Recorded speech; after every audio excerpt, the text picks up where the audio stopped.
સુરત મહાનગરપાલિકામાં ફરજ બજાવતા સફાઈ કામદારોએ લોન લેવા માટે પાલિકાના નકલી એનઓસી બેંકમાં આપી 10 લાખની લોન લીધી હોવાની ફરિયાદ નોંધાતા અઠવા પોલીસે 4ની ધરપકડ કરી।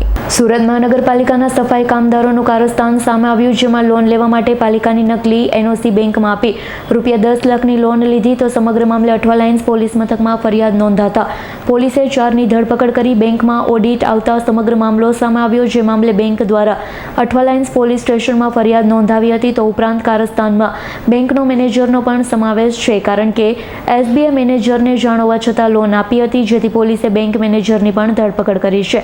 હાલ તો આ બનાવમાં મનપાના સફાઈ કર્મચારી બળવંત નટવર સોલંકી સાથે લોન એજન્ટ નિલેશ ઉત્તમ ગોહિલ, અંકિત નવીન ચૌધરી અને એસબીઆઈના બેંક મેનેજર કૃષ્ણા કુમાર ઝાની પોલીસે ધરપકડ કરી છે।